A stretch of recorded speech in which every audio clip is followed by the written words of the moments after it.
Fox 8 News is New Orleans' fastest growing evening news. Fox 8 Local First starts now. I woke up when my house started violently shaking, like an earthquake. A powerful overnight storm rattles residents from Carrollton. And then I heard something that sounded like maybe the front porch was coming off. To Uptown. It sounded like a tornado. It was loud. I screamed. And across the river in Algiers. The howling winds twisted and wrapped up metal roofing, snapped trees in half, crushing cars. As you can see, it's a lot more severe than what I thought it was going to be. And scattered debris throughout neighborhoods. Now people assess the damage and start cleaning up. Good evening, I'm Kim Holden. And I'm Lee Zurich. People spent today cleaning up after a tornado hit the city last night, then crossed the river into Algiers. Over the next hour, we'll have a look at the damage left behind with live reports from both sides of the river. This was just the 10th tornado to hit New Orleans in the past 20 years. We start in the Carrollton and Uptown area where residents of a 3-block section saw extensive damage. The tornado toppled trees and brought down power lines. Rob Masson joins us live from Cone Street with the latest. And Kim and Lee, you can see some utility trucks rolling behind us right now. This is the work of the entire day here in the 7300 block of Cone Street. Bucket trucks have been up there. We've got 6 of them on this block right now. The storm was fairly concentrated, so the effort to get power restored is fairly concentrated as well. Several of those utility poles have had to be replaced, and some of the wooden cross members are being replaced with fiberglass, which might hopefully make them a little bit more resilient. Residents say the tornado warning came out around 2 o'clock this morning. About the same time, they heard high winds, cracking trees, and shaking their houses. Some metal roofs were torn off, ancient oak trees were knocked down, and power lines dropped in the area of Lower Line and Cone. As the EF0 storm, packing 85-mile-an-hour winds, blew east. Some residents headed for the center of their house for protection, but in the end, there were no injuries reported. At home, you can go in the basement. Here, there's no basement. So we were in the center of the house by the big wall. It didn't really sound like a tornado or anything. It was more like transformers exploding and a lot of lightning. So I thought it was lightning. And the floor was vibrating. And then maybe 20 seconds at most. And then I got up and saw out my front window that there was just a tree down. And in fact, several massive oaks snapped in the damaged area. Again, the city says about 20 homes received minor damage, about 10 cars received damage. And again, Energy now working to restore power to about 1,900 people who are still without and hoping to get that restored soon. That probably will not happen yet for several more hours. That's the story from the Uptown Carrollton area. Rob Masson, Fox 8 Local First. All right, thanks, Rob. We also have a new viewpoint of the damage to the Kentwood Water Building on Howard Avenue. Our drone video shows sections of the metal roof peeled back, exposing parts of the building. Some pieces look like someone folded them back onto themselves. Another large piece of metal roofing actually wrapped around a power pole. And you can also see the damage to the building from our sky cam. The crumpled roof leaves the building open to the elements. A team from the National Weather Service spent the day examining the tornado damage. Meteorologist Nikandra Norwood has more on their findings. Well, that's right. The National Weather Service sends out teams to take a look at the damage that they see on the ground and match it up to what they see on radar during a storm.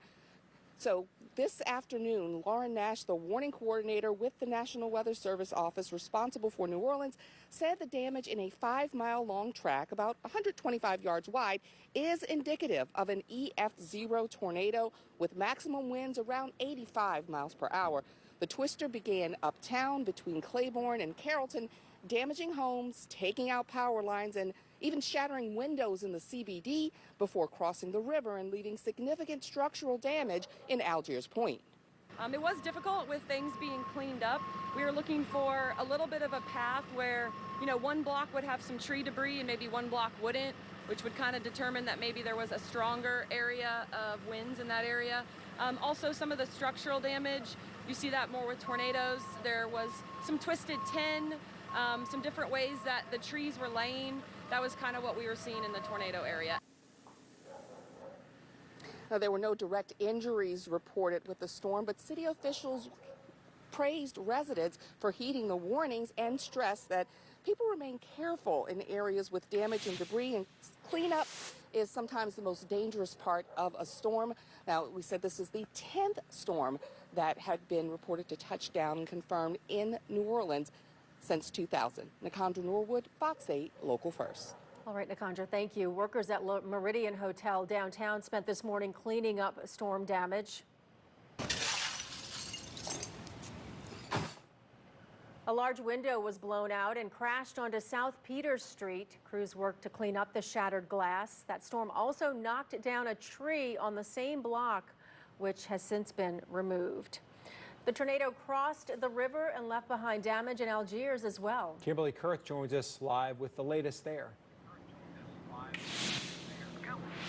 And people here suspected a tornado hit, and they were right. When the storm moved in around 2 a.m., they took cover, saying it was like nothing they'd ever experienced before. And all you have to do is look around Algiers Point to see just how severe that weather was overnight. The corner of Bounty and Pelican was hit hard. A tree was uprooted, damaging 2 cars.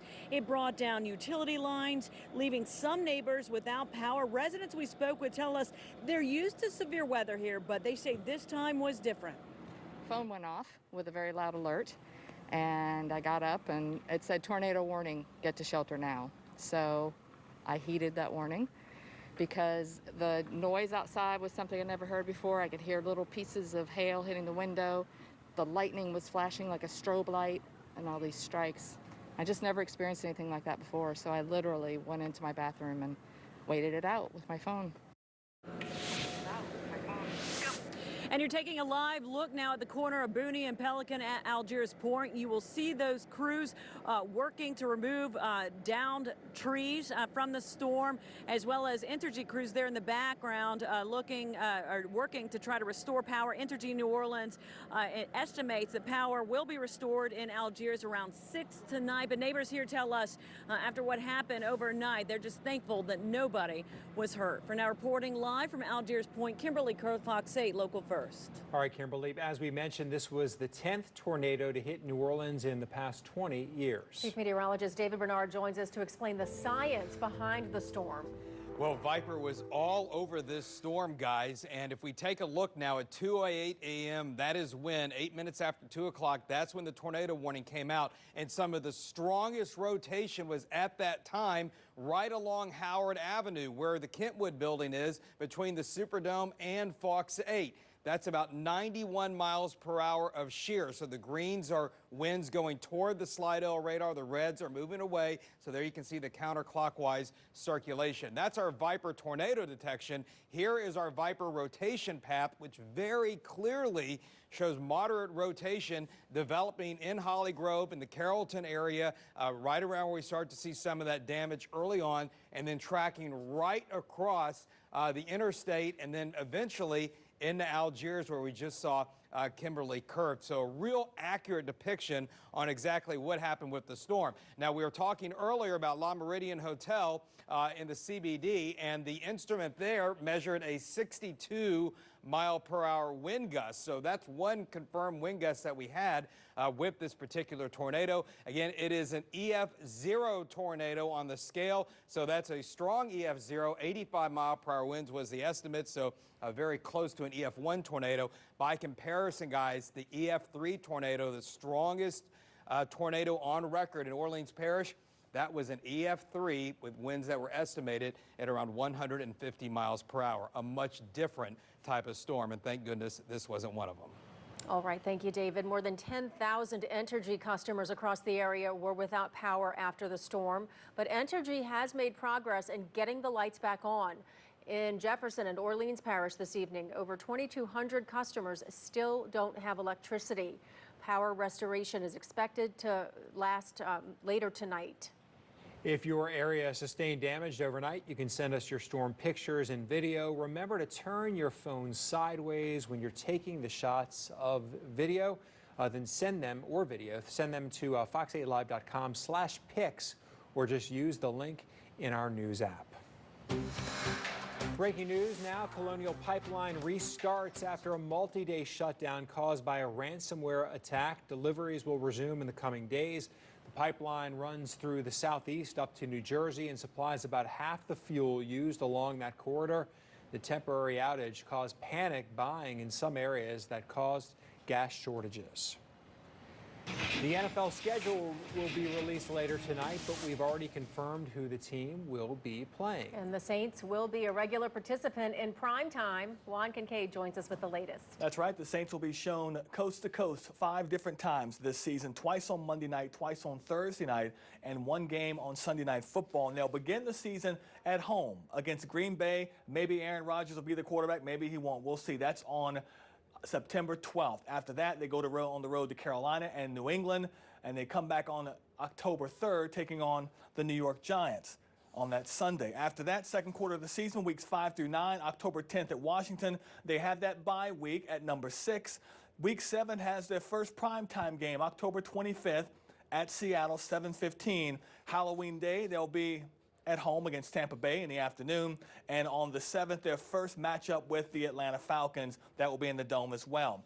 Weeks 10 through 14, you see them on the road at Tennessee. After that, on the road at Philadelphia. Then back-to-back Thursday night games. Thanksgiving night against Buffalo at home. And then December 2nd, also at home against the Dallas Cowboys. On the 12th, they will hit the road to take on, actually be at home to take on the New York Jets on the 12th of December. And the final stretch of the season, weeks 15 through 18, back-to-back weeks in prime time. The 19th against Tampa Bay on the road. And Monday Night Football against Miami inside the Superdome. On the 2nd of January, they open the new year at home against Carolina, and after that, their final regular season games. So 3 of the final 4 games of the season, they'll take on Atlanta against NFC South opponents. So it'll be interesting to see how things wrap up there. Because the league has gone to an 18-game season, that means they will have just 3 preseason games.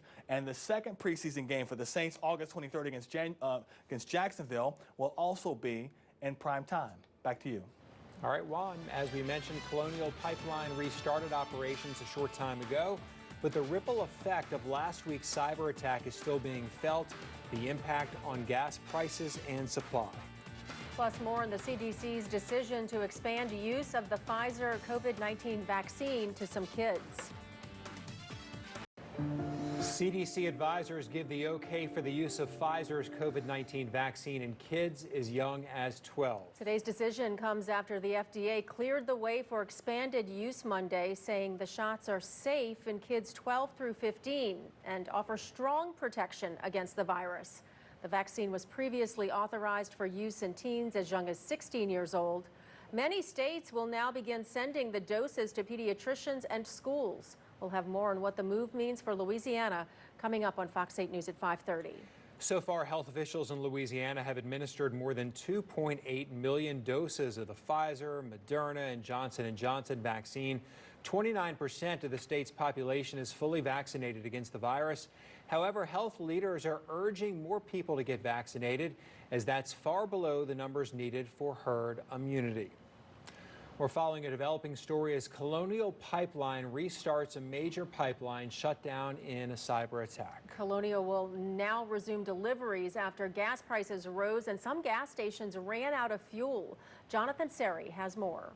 The national average for a gallon of gas topped $3 on Wednesday for the first time since 2014. According to Gas Buddy, demand for gas jumped by 40% in Virginia, the Carolinas, and Georgia. This is really a nationwide issue in some ways, affecting states from Texas up into the Northeast. We're continuing to buckle down and follow things, but it's tough right now for sure. In the Southeast, hundreds of stations reported running out of fuel on Tuesday. Federal officials are looking for new ways to ease the burden on states. The Transportation Department announced it's waiving some restrictions on transporting fuel by truck. 10 states can use existing federal major disaster declarations that are currently in place to allow those states to issue permits that allow drivers to temporarily carry additional gasoline that would ordinarily exceed existing weight limits on federal highways in their state. The Colonial Pipeline is 5,500 miles long and supplies 45% of the fuel consumed on the East Coast. It shut down after a cyber attack last Friday, raising concerns about possible threats to the nation's infrastructure. We should be investing in what we know has been a problem in the past. Investing our infrastructure dollars into cybersecurity is critical importance. The Consumer Product Safety Commission reminds people to store gasoline in an approved container. In Sandy Springs, Georgia, Jonathan Seri, Fox 8 Local First. Now, your Weather Authority forecast from David Bernard.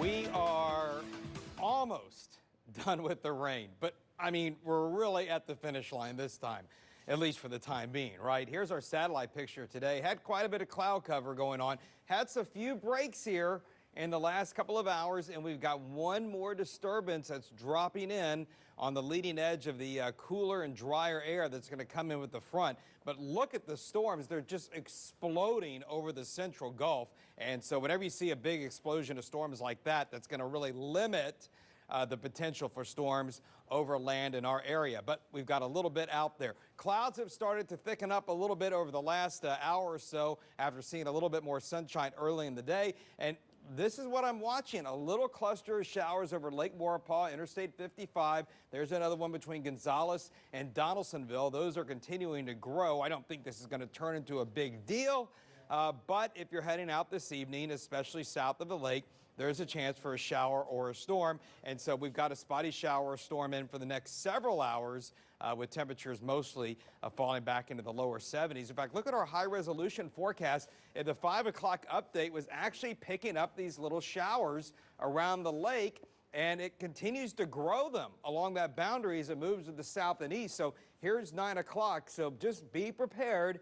You could be wet. They're going to be moving along. They're not going to be major flooding type showers or anything like that. But an evening storm is possible, but the trend is we're going to be getting drier, and overnight the dry air builds in, and that means tomorrow we're probably going to be rain free outside of maybe a sprinkle that could show up in a couple of spots. Upper 60s tonight, and then tomorrow mid to upper 70s with a mix of clouds and sun, and you'll start to feel that good feeling air moving in. Here's what I'm talking about. Now, I know, why did I have to put the negative headline on this title bar? Storms return next week, okay? But they're going away, at least for the time being. Here's the dry air to the north. That's the key to our weekend weather, and that's what's pushing south tonight. So here comes the dry air on Friday.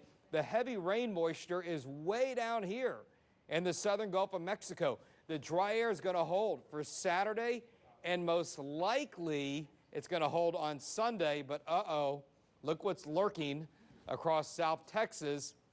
Next week, it looks like the heavy rain moisture is going to be back, and we could have multiple days of storms repeating all over again.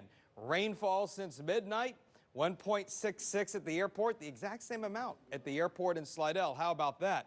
But look where we are. We're over 11 inches at the airport in May already. We're over 9 inches above normal, and we have now hit 40 inches of rain for the year, and the average is just under 21. So we're double the amount of rainfall we would normally see. Temperature forecast as we go into tomorrow morning, we'll have low 60s north and upper 60s south. Then on Thursday afternoon, the drier air starts coming in, upper 70s, 80 degrees. And then on Friday morning, we'll have 50s away from the lake, as that's going to be the beginning of our really good feeling air. 20% tomorrow, maybe a stray shower or sprinkle, but basically the dry trend begins tomorrow into Sunday, and then we're going to have to watch. It could turn extra stormy again for next week. So we're going to get by with a good weekend, but oh boy, next week it could be the same thing all over again, including nighttime storms as well. Drying out tomorrow, low humidity Friday, sunny and nice Saturday, sun and clouds on Sunday, and there are the storms coming back on Monday of next week. Delta World Tire Weather Phone 500-2888. The bottom line is no one got hurt last night. That's the most important thing. No, that is good. Yes. But this is a terrible pattern that we're in. Again? The only good pattern is it's bringing us dry weekends, but that's about the only good thing I can say out of it. But again next week, possibly? Yeah, it looks stormy again next week. Ugh, all right. All righty. Thanks, David. President Biden meets with top Republican and Democratic lawmakers about his infrastructure proposal, where lawmakers are willing to compromise and concerns about how to pay for the plan. Plus, the latest efforts by state lawmakers to allow police officers to be sued for claims of wrongful death or injury. House Republicans voted to remove Liz Cheney from their leadership ranks today. She had served in the number 3 leadership role in the House, but drew criticism for her repeated clashes with former President Trump. Cheney rejected Trump's false claims that the 2020 election was stolen and said he bears responsibility for the January 6th riot at the U.S. Capitol. Her removal signals that House Republican leaders will align with Trump in the run-up to the 2022 midterms. GOP Representative Elise Stefanik will replace Cheney. 2 senior members of the former Trump administration defend the security actions they took on the day of the Capitol Hill riots. Former Defense Secretary Christopher Miller testified today that he did not send in U.S. military troops because he was concerned it would trigger fears of a military coup. Former Acting Attorney General Jeffrey Rosen says the Justice Department had riot and tactical teams on standby before the riot. However, he didn't answer questions about whether former President Trump instructed him to push claims of election fraud, saying he was limited by the Justice Department on what topics he could discuss. President Biden met with the Democratic and Republican leaders of the House and Senate today to find a compromise on his infrastructure plan. After the meeting, leaders say they're optimistic, but they're still trying to agree on what should be included in the bill. Republicans agree that roads, bridges, highways, airports, and broadband should be included. But Democratic House Speaker Nancy Pelosi says Democrats want things like investment and electric cars included as well. And Republicans say they won't approve any tax increases to pay for the plan. This discussion about the way forward on infrastructure will not include revisiting the 2017 tax bill. We'll see, but it was positive. It took us a few steps forward.